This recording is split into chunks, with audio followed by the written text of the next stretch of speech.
Happy October, everybody. Welcome to another episode of the Arkham Sessions. My name is Brian Ward. With me, as always, the psychologist to the superheroes, superheroines, and supervillains of Gotham City and beyond, Dr. Andrea Letamendi. Hello, Andrea. Greetings, Brian. This is going to be a great week for us. You know why? Because Paul Dini wrote this episode, and you can't not have a good Paul Dini episode. I actually enjoy all the episodes, no matter who wrote them, but I agree. Paul Dini episodes tend to be, on the psychological perspective, tend to be pretty interesting. Of course, the episode that we're talking about is House and Garden. And when you're talking about gardens, you imagine you're probably talking about one Pamela Isley, Poison Ivy. In this case, she might even be Pamela Isley Carlisle. What? I know. It's something we're not used to hearing. But get used to it, Drea, because she's turned over a new leaf. Or has she? Okay, so when this episode starts out, we're dealing with a gigantic, let's just go ahead and call him the Incredible Hulk, if the Incredible Hulk were made of a cactus. Big claws, but it's a giant, menacing green monster who's got part of his shirt hanging off of him. He's got his blue jeans ripped up. It's just like the Incredible Hulk, except, his pants aren't purple. And Batman wants to know who's behind this. Well, of course, his number one suspect has got to be Poison Ivy. The last time we saw Poison Ivy, she was back in Arkham Asylum as a result of, really because Batman is the one who caught her. She could not be sent to Blackgate as she was supposed to be for life. But she was sent to Arkham Asylum, and she conducted a mock trial with Batman, if you remember, just a couple weeks ago. Now, that was some time ago, apparently, because she has... Commissioner Gordon's got some news for Batman when he says that he thinks Pamela Isley is the number one suspect. She completed her rehabilitation 6 months ago. The board gave her a clean bill. She's fine. She's better. Well, yeah, clean bill. Yeah, you joke about that, but Dre, let's talk about it a little bit. This is one of the first times that we've heard anyone's, especially Commissioner Gordon, talking about someone having gone through rehabilitation, and apparently it's been at least 6 months since trial. I'm assuming it's been even longer than that because she wasn't all that rehabilitated at that point. So, she's gone through some sort of metamorphosis between then and now. Drea, as the person who would have been seeing someone like Pamela Isley in Arkham Asylum, what does it take to be reformed? And can you go through that kind of thing this quickly? Yeah, I think that this is simplified because saying that she has a clean bill of health is quite a mouthful. What does he mean by that? How were they measuring her success or her reformation? Were they saying that she had some kind of psychological intervention? Was she taking psychiatric medications? Was she expected to reach certain goals? It's obviously this episode isn't going to go into those details, but when we talk about reform and when we talk about recovery, even from psychological illness or from psychological problems, you have to think about all these different variables. You have to think about targeted symptoms. What were they even targeting? You have to think about outcome measures. What did they use to measure her progress? Was it a team? Usually it's a team of mental and medical health professionals. So was there a team, a psychiatrist, a psychologist, social worker, a behavioral specialist who was assessing her? So, obviously, as you can tell by my evaluation here, just from stating all that's necessary to even do this, I'm highly doubtful that she has a clean bill of health. One, I know how Arkham Asylum works. They're going to give her a plant and she's going to maybe they finally listened to me and they took her plan away, and next thing you knew, she was all right. Maybe they did. Maybe this was all about complete abstinence of of any type of plant life. But that would be my main concern, is what was actually happening in Arkham Asylum, and who and what process established that she is reformed. Because in actual cases with history of criminality and with history of violent behavior, that's an extremely difficult thing to achieve. And it actually takes a long time to determine that someone has completed their rehabilitation and that they're reformed. So we'll definitely dig into that as the episode progresses here as we discuss it. But I'm already a little bit tentative about that assessment. To Ivy's defense, I will say that it's Commissioner Gordon saying that she apparently came through with a clean bill of health. It's not necessarily the psychologists and psychiatrists that work at the asylum that let her go. So maybe they would say the same thing you would. Maybe they'd be like, "Oh, Commissioner Gordon, why don't you just chill out on the clean bill of health? We simply said she can leave the asylum. Maybe she's manageable at this point. I don't know. What does a clean bill of health look like, though, when you're incarcerated in an asylum? At what point in time would they let you leave? Or is that just a person-by-person basis? It's incredibly complicated, because obviously Arkham Asylum is a facility not just for folks with mental health problems or mental illnesses, but also who have committed a crime. Mm-hmm. If you were just looking at the mental health intervention or that piece of it, it's still very complex, because again, we'd be wanting to know what symptoms we're targeting, what mental health goals she has, mm-hmm. or that the treatment providers have. And so when you ask, like, well, what does that look like? Again, I'd say that would really depend on what was their diagnosis of her? What was their expectation of her recovery? We've talked about her before, and we've determined that if it weren't for this mission she has related to the ecosystem, she might be high functioning. She might be just fine. Right. So we'd have to kind of pull that into the assessment and understand how are we to expect that she's functioning well if she's still challenged with that mission? What can we replace that with? Is she able to coexist with plants and plant life and feel fulfilled?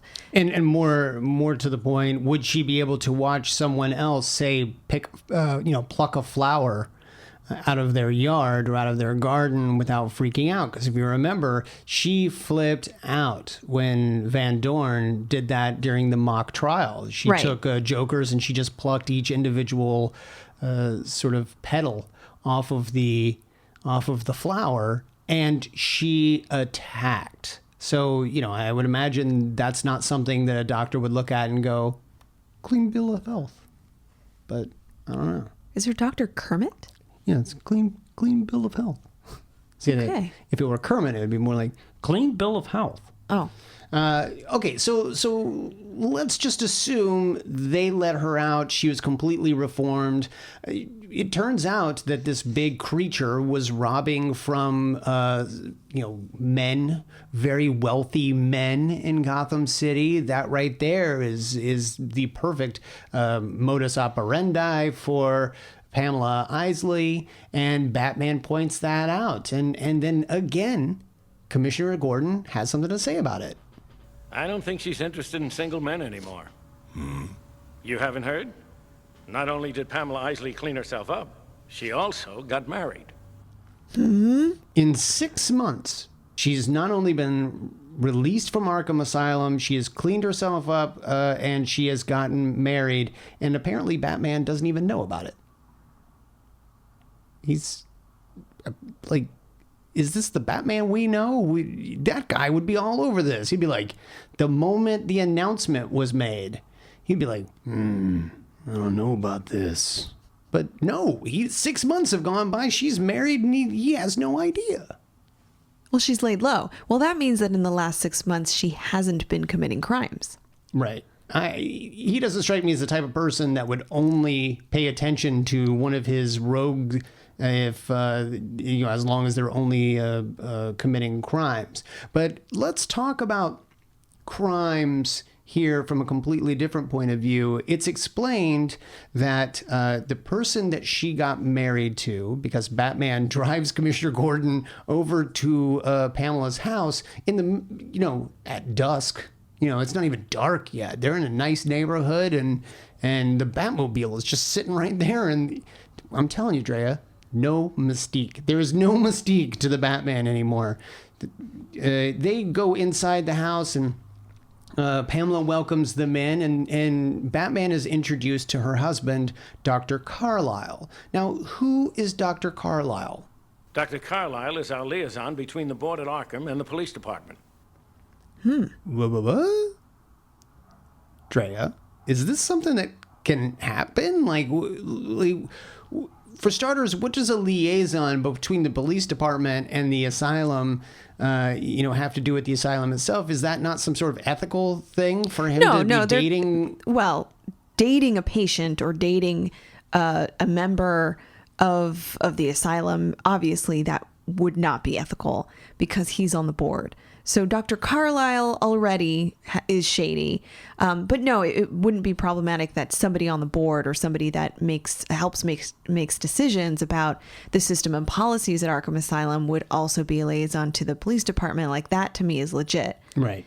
His dating and marrying Pamela Isley, and now we know potentially had some say in whether she was rehabilitated, given and that how soon she clean left. bill of health. Yeah, like that all now is coming to formation, and I'm surprised that Commissioner Gordon was okay with that. So it sounds like that's all legit, according to him.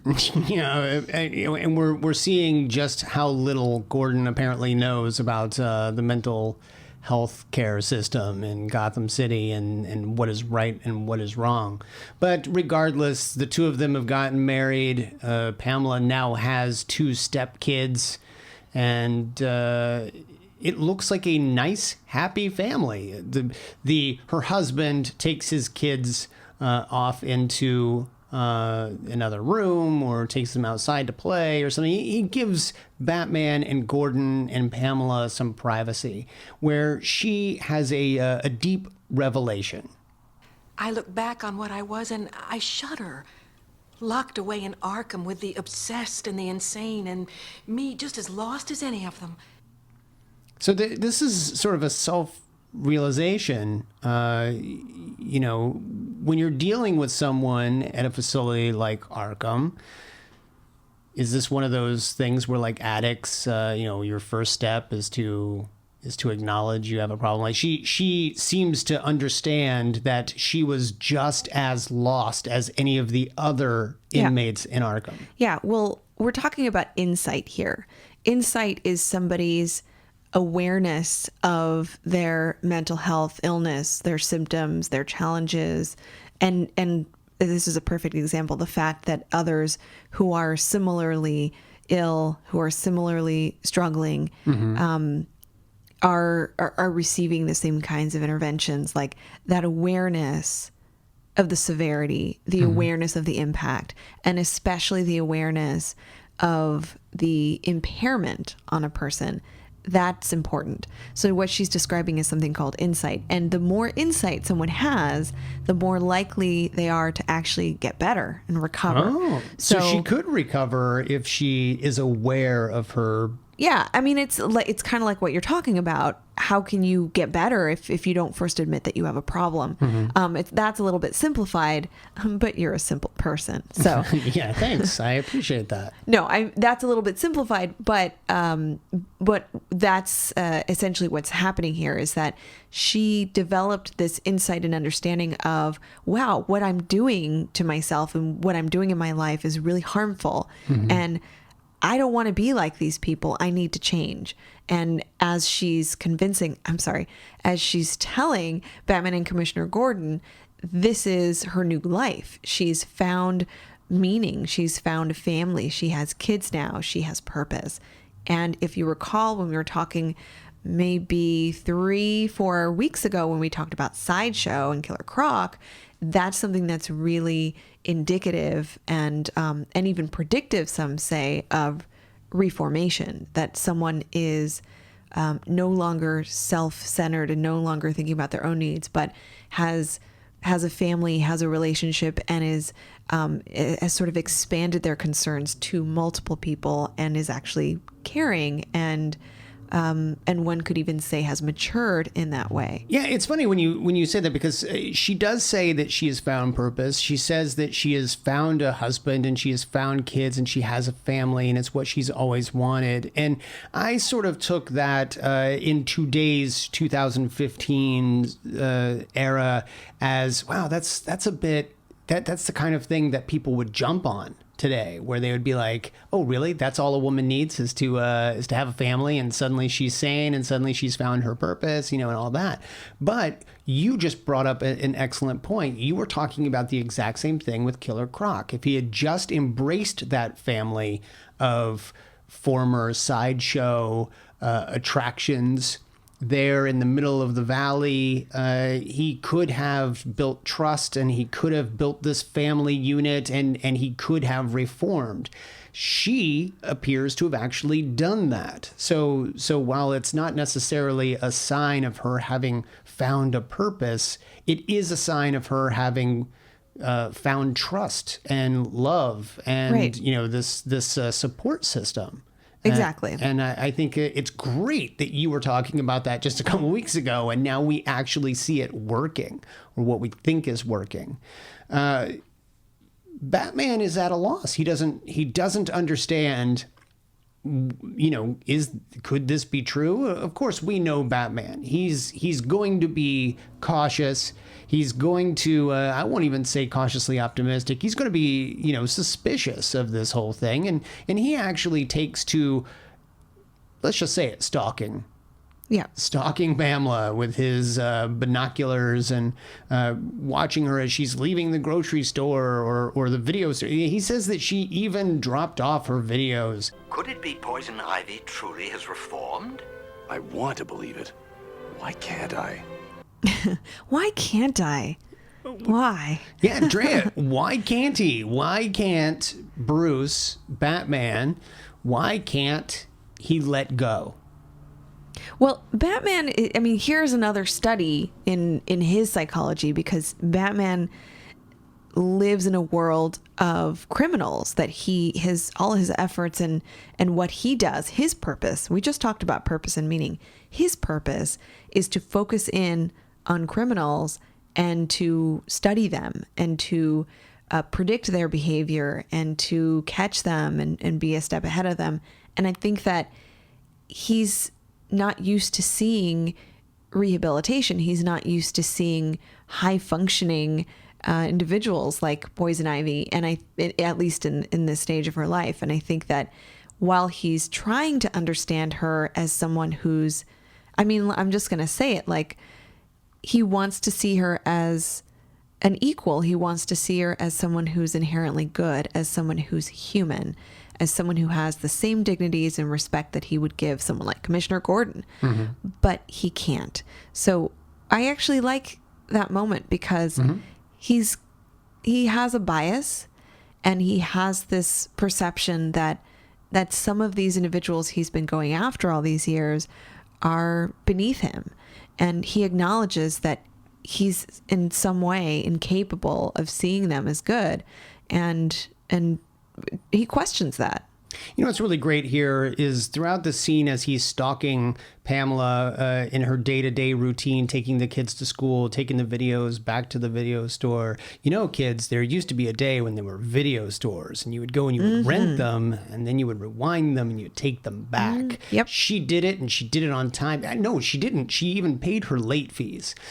So that was a thing. And it's funny because Batman is completely out of his element. He is not used to seeing rehabilitation, like you said. He's also not used to being in the middle of the daylight.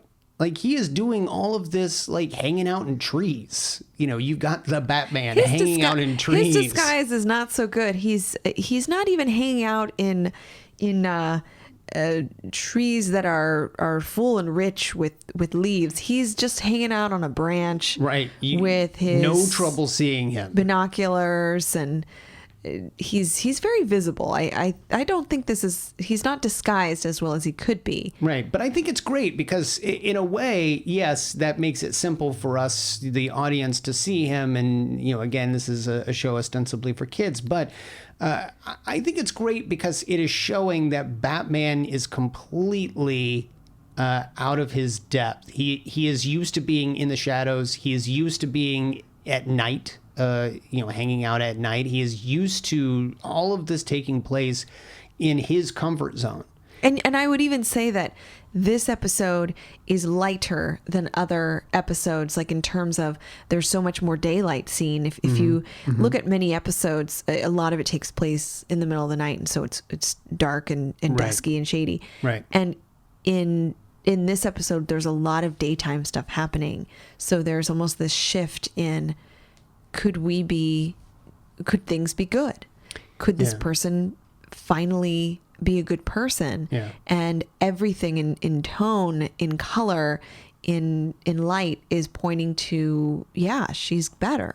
Yeah, she finds him stalking her. Not that it was going to be all that hard, like you mentioned. Her plants, who are protecting the house, actually pick him up and lower him to the ground. And instead of trying to kill him like they normally do, she has a very casual conversation with Batman. She understands that he doesn't trust her, and he's just trying to put her or put his mind at ease when she says, For the first time in my life, I'm happy. I'm beginning to think you're right. I mean, happy. Yeah, I mean, if she's pulling one over on Batman, she's definitely doing a great job. Even he is starting to believe it. Right. And then immediately after, there's a moment where he's walking away and she pauses and tells him good luck. And I think we're all wrapped up in this. We're all believing like, okay, they're on the same side now, which is, and if it's this jarring to us, it's very jarring to Batman as he's walking away from this. And it also means he's wondering, who the heck is this green monster plant thing that's attacking people? Yeah, and not only attacking people, he has actually kidnapped Dick Grayson. Earlier in the episode, we got to see Dick and maybe what he typically does on a Friday night there at Gotham University. And he is hanging out in his dorm with a young lady. No, I just thought it would be fun to get together and study and talk and, And?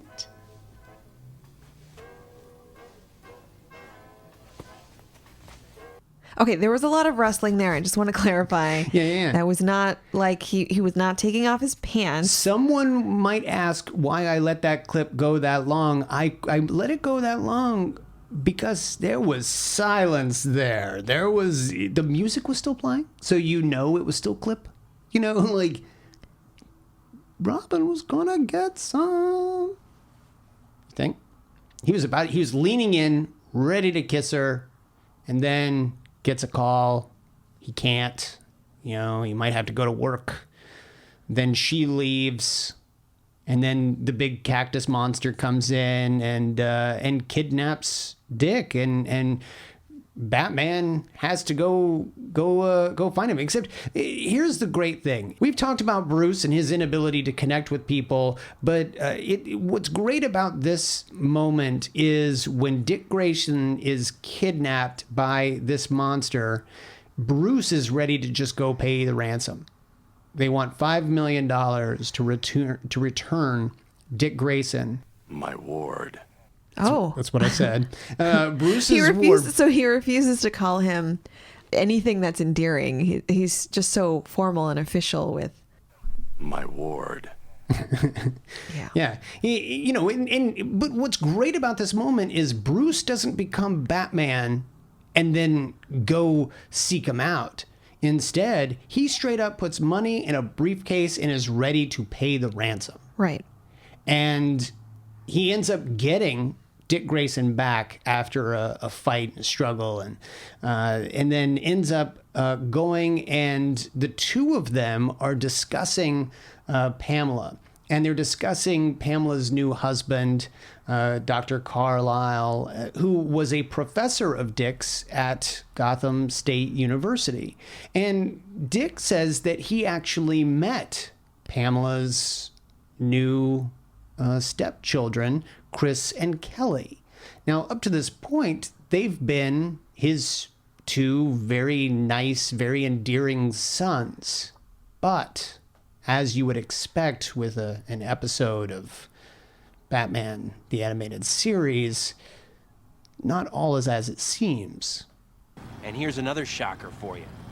Chris and Kelly are girls. Yeah.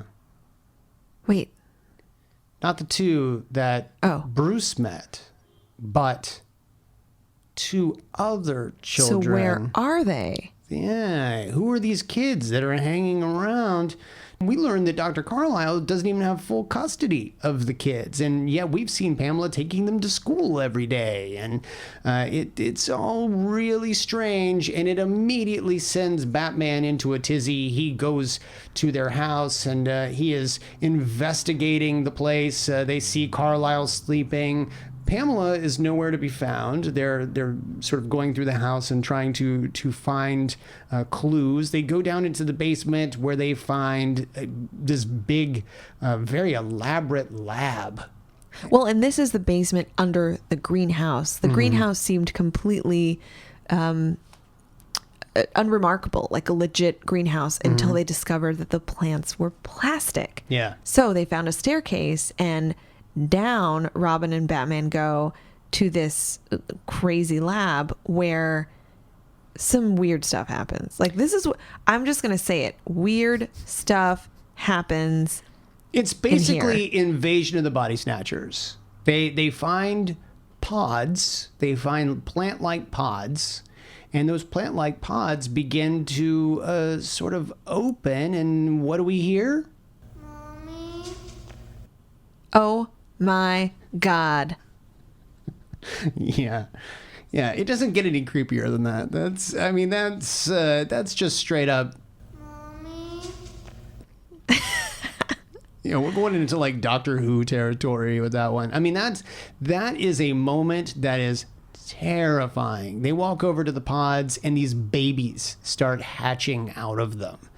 And right before that, they actually found the real Carlisle in basically this fluid tank where we learn that Poison Ivy had basically been using DNA from Carlisle in order to create her perfect family, including the one that was sleeping up in her bed. These are sort of plant-like clones. Yeah, it takes a while for all this to kind of solidify. We learned that the family that we were introduced to, all those family members were these plant-like babies. Like they go through these stages where they're babies and then they're little children and then they're fully formed man that resembles Dr. Carlisle.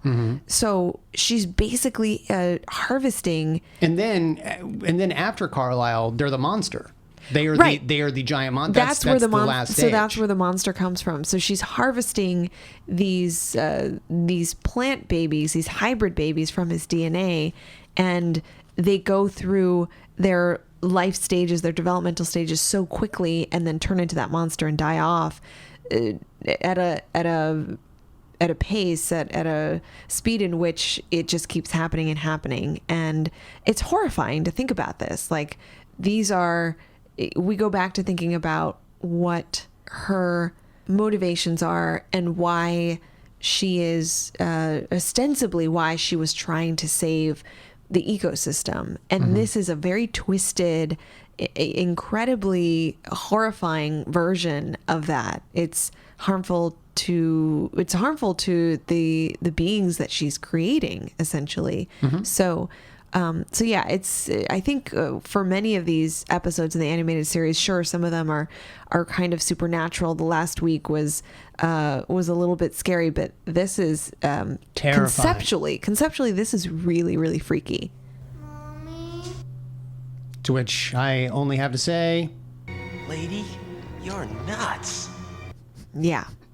Well, she explains the reason for it. And this is something that I want to go back to the original Writer's Bible for a moment, because she explains that she always wanted this family, that this is exactly, that she was being honest, that all those things she was saying before to Bruce or to Batman were absolutely true. It's just she didn't want to do it on anyone's terms other than her own. And the real Carlisle wouldn't be the husband she wanted. That family would not be the family they wanted, or that she always wanted. She wanted something that would be on her terms, which is interesting to me, that she basically created this life that she always wanted. And Well, but the lifespan of these beings, of these so-called family members, are so quick. The turnover is so quick in which they're born, develop, and then die. She is not developing any actual interpersonal familial relationships with them. There's only this bigger concept that she's into about this family. There's no meaningful, purposeful relationships among them. So, well, there isn't. I mean, because the lifespans are so quick. You're right to a degree. Except every day there's a new set of kids. Every day there's a new Carlisle. Like it's a Stepford Wives sort of situation where every day her family just stays perfect. And it's weird because, well, there are a couple of weird things about it. For starters, where does the other kid go when they grow up to be Carlisle's age? Like, she's got two of them. So right. So maybe the older one becomes Carlisle, the younger one becomes the older one, maybe, and then they just hatch more babies. But it's kind of weird. But regardless, this seems to be Tetch's machine, where we ask that question: why doesn't he just create a perfect environment for himself to live in? So that he doesn't have to be bothered by the Batman. And that's kind of what Pamela's done. She's sort of created her own perfect environment, her own perfect world. The only problem is she's still committing crimes because she's got the monster going out and stealing valuable things and, ransoming him off. It seems like that's how she makes a living. Yeah. And it's interesting. They end up fighting. Batman ends up fighting the big monsters because she has accelerated their growth. And that's something that I think is interesting. She has basically created these plant-like creatures, these hybrids, to be her warriors. And she accelerates their lifespan so that they grow big and monsterish and presumably will kill Batman and Robin.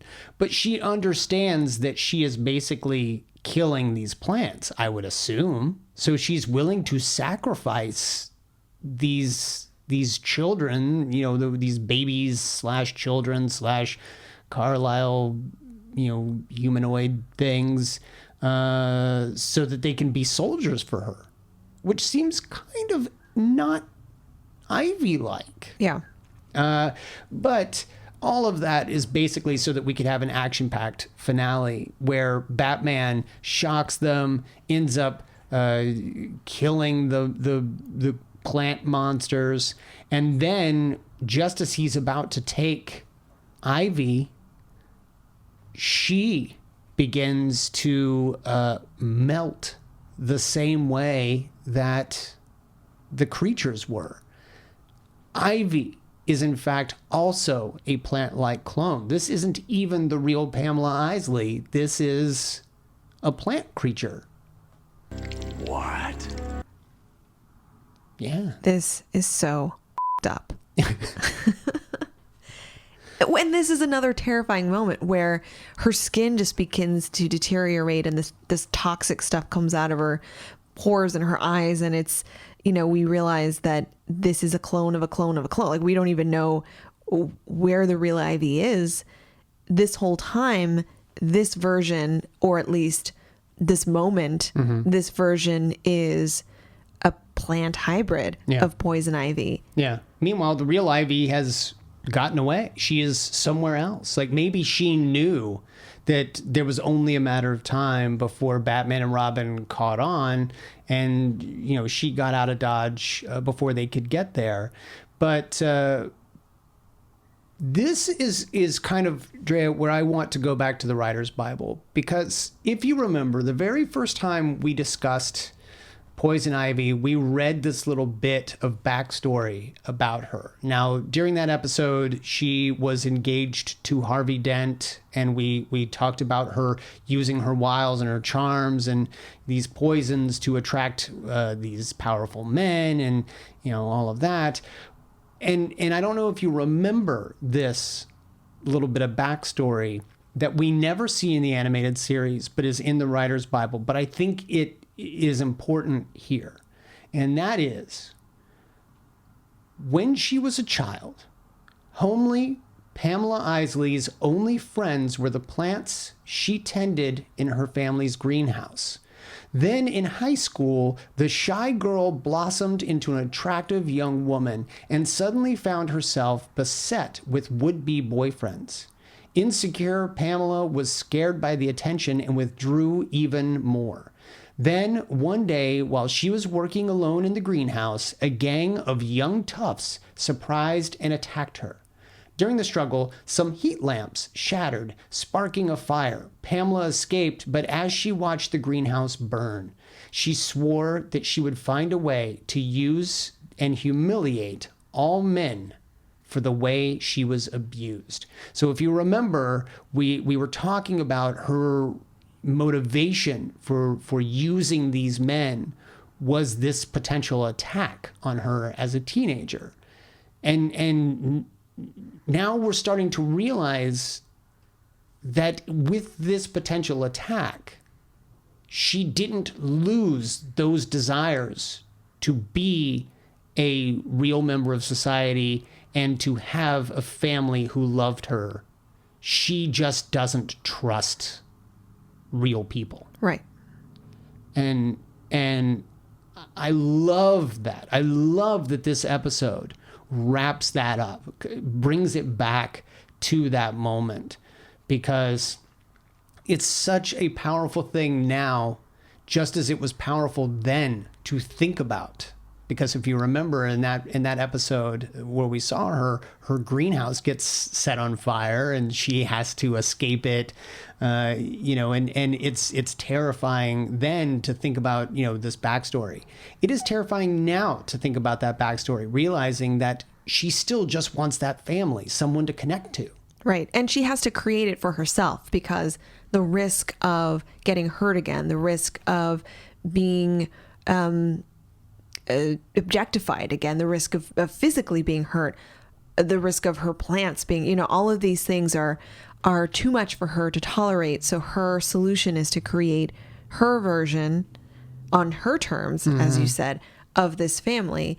And, I wonder, Brian, what do you think would have happened if Batman didn't intervene? Would she just continue to create these pod babies and they would be generation after generation, but they would be this family for her? Yeah, I would imagine so, because she seemed legitimately happy. And she even told Batman, everything I told you was true. I was really happy. And what's really sad is Batman says something at the end. But I don't think we'll see her again anytime soon.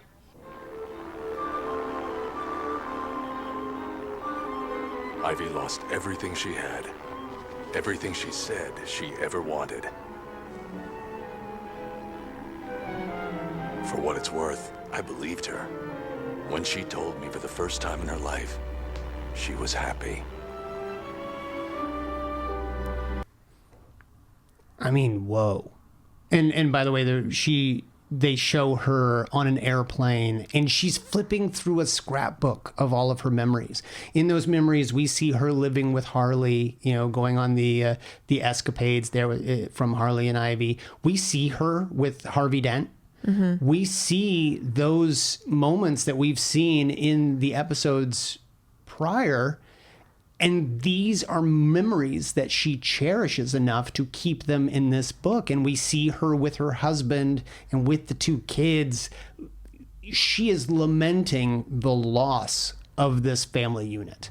And it's not just because they're pod babies that grow up to be monsters that steal things from her. Right.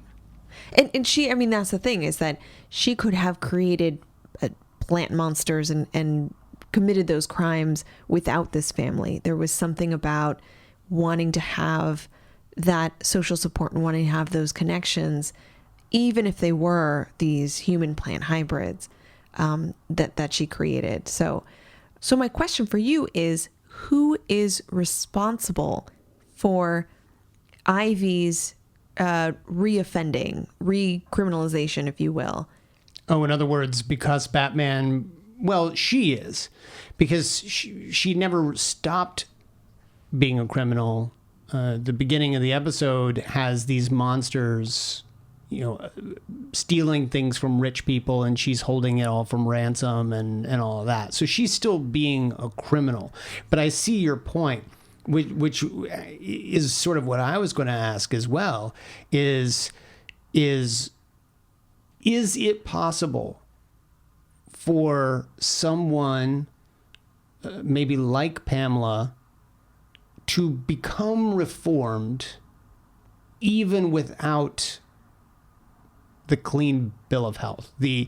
She's still being a criminal. If she would just knock that off, she's living this happy life. Of course, she's got a guy trapped in her basement, in goo. But aside from that, she's very happy. I guess none of that sounds sane, does it? I mean, like as you're realize as you're saying this out loud, none of this sounds good. But part of what a social psychologist might offer is the idea of the self-fulfilling prophecy.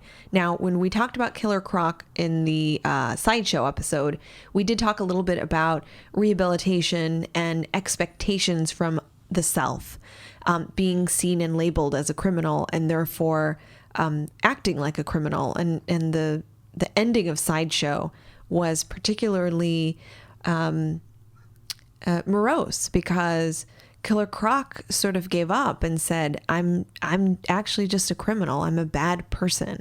So I'm going to act like a bad person. And there was something very sad about his self-labeling. Now, we see another case here where the idea of reformation comes up. And something we didn't talk about last time was the self-fulfilling prophecy. Have you heard of that before? Yes. It's basically the idea that that because you believe it's going to happen, you end up making it happen. Right. So it's when a person unknowingly causes a prediction to come true, just for the simple fact that they expect it to come true. Mm-hmm. But it's not just because they expect it to come true. It's because there is a pattern there's like an interplay. There's a relationship, a circular pattern with their social world. So it's not just their behaviors and expectations. It's the behaviors and expectations of other people. So think about it this way. Like, have you ever had a bad day where you woke up, let's say, we woke up late, you didn't have coffee, you had to rush onto the freeway. Hold on, let me get something clear in this scenario. I didn't have coffee? Lady, you're nuts. Right. Let's say you ran out of coffee. You just didn't have it. Oh my God. You get on to the 101 or the 405 or the 110 or the 10 or the 210 or the 14, whatever it is that you take. You could take all of those to get to work. And you're already in that mindset, right? I'm having a bad day. I'm super grumpy. Nothing's going right. And you're actually driving a little bit aggressively. Someone swoops in and almost hits you. Again, everyone's out to get me. I'm having a terrible day. So you almost, the lens that you're looking through is negative, and you start to only perceive negative things. And you almost, we certainly wouldn't say that you're inviting negativity, but in a way, the way that you behave could impact how others behave toward you. Let's say you finally get to the Starbucks and you're already in this grumpy mood, and the barista, doesn't know how to pronounce your name or doesn't quite get your order right.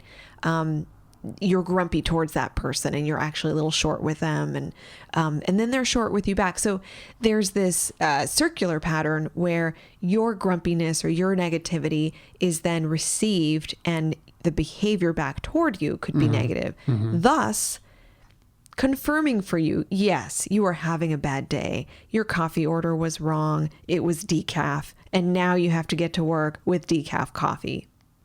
What? I know. So that's just coffee. But thinking about it in this context, what if it were something more important than that? What if it were, let's say, academic success? A bunch of psychologists were interested in just how powerful the self-fulfilling prophecy is. And so they ran a whole bunch of studies about things like attraction level, things like academic and grade performance amongst kids.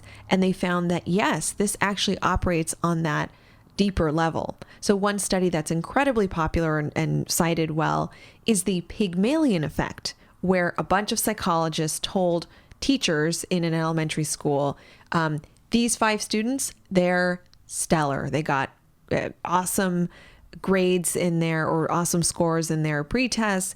They're almost genius level in terms of their intelligence. They're considered academic spurters. And then the teachers then taught class and were told, teach class normally. By the end of the term, and by the way, those 5 students were randomly selected, had no such scores, were not identified as academic spurters. It was just like a seed that was planted in the teachers' minds. You like that? Yeah. Okay. Yeah, that's good. And lo and behold, at the end of the academic term, those children ended up with higher grades than their cohort, than the rest of their cohort, demonstrating that the idea that they're smarter led to behaviors between the teacher and the youths. They then, took a deeper dive and looked at what exactly was different. The teachers were calling on them more. The teachers were asking them to problem solve more.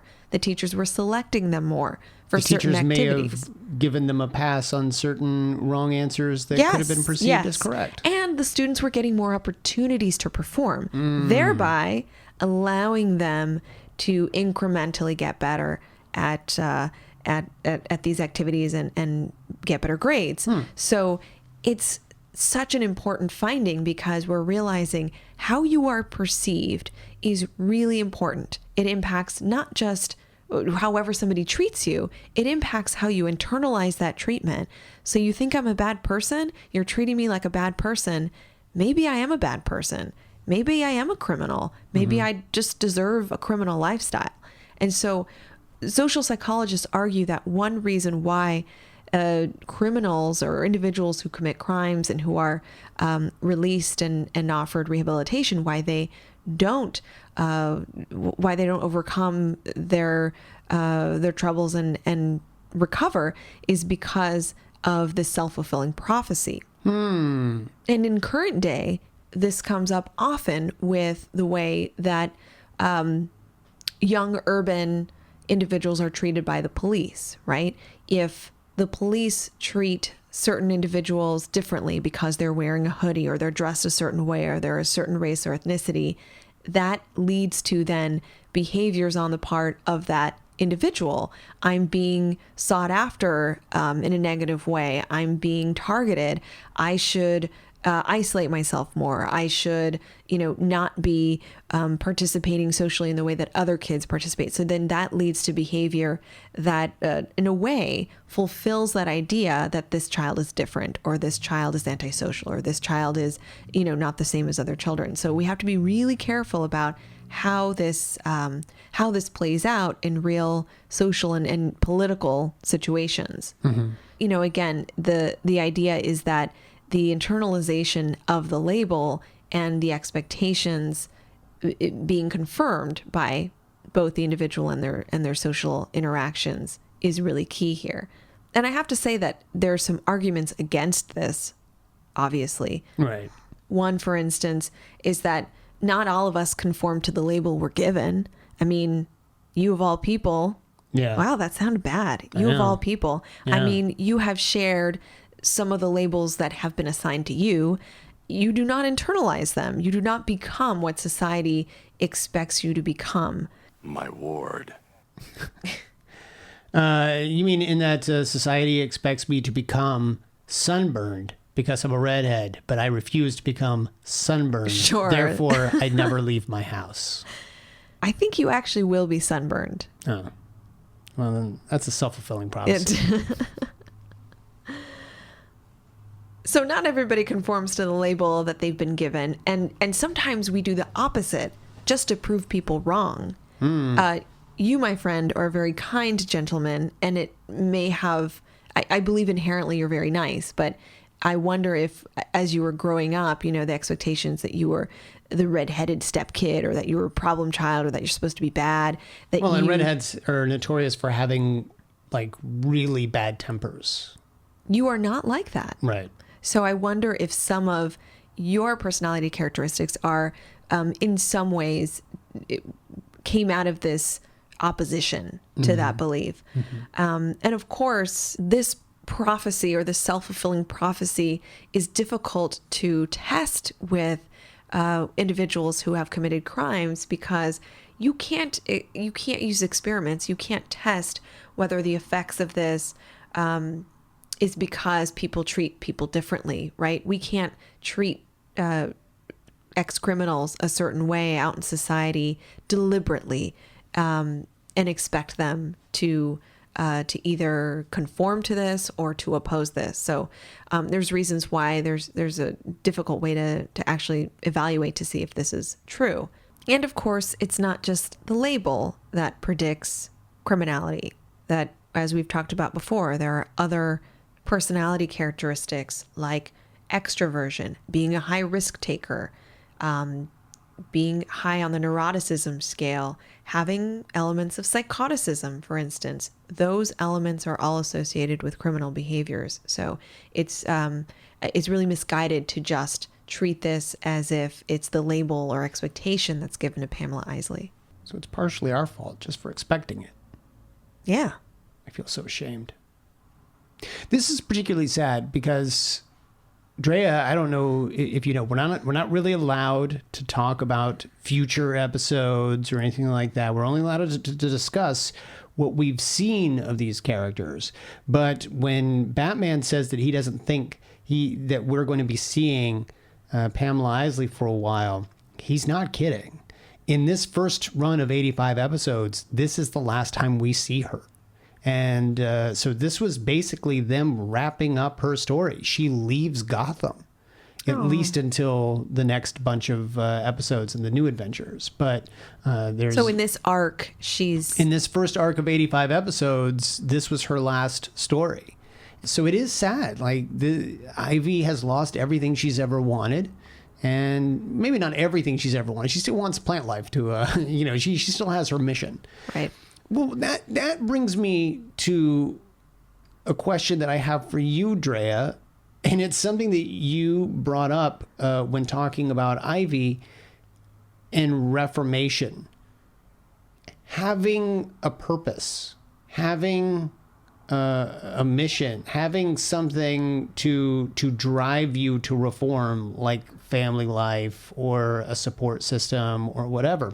And then you said that Batman has his own mission. He's got his own drive. Does that mean if every member of the Rogues... I know where you're going with this. ...were to reform, Batman's own sanity would start to slip? Because suddenly the thing that he has latched onto, the thing that drives him, will be individually plucked away from him? This is what you want, isn't it? I'm only asking if it's possible that if the Rogues were to successfully rehabilitate one another or themselves, or the doctors at Arkham were able to encourage them to change their ways, does this mean that everything Batman has held on to will suddenly no longer be in his grasp and he'll slip? Remember what he has said about Gotham City, that he would like to live in a world that doesn't need the Batman. But we don't know that that's true. And you and I have both said that it's possible that it's easy to say, but we don't know that that's actually what he wants.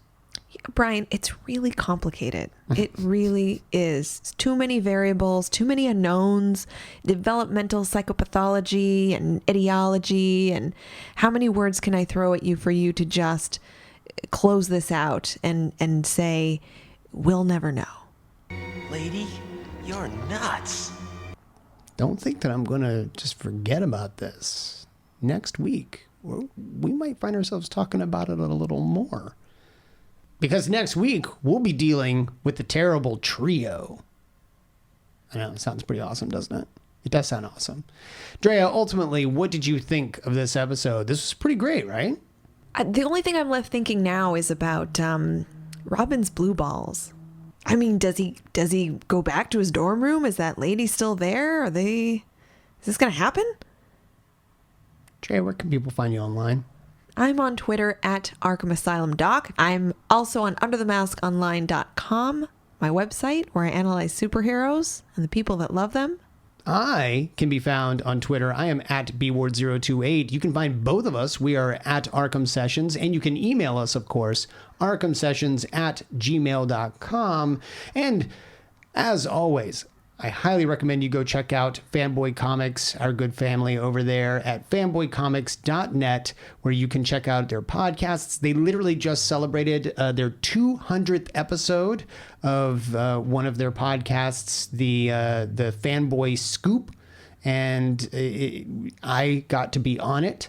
And we had some really great conversations about all kinds of geekery, and it was awesome. Go check it out. You can also find them on Twitter. They are at Fanboy Comics on Twitter. Comics is spelled with an X. So go and check them out. Until next week, I am Brian Ward. I'm Dr. Andrea Letamendi. And together we are The Arkham Sessions.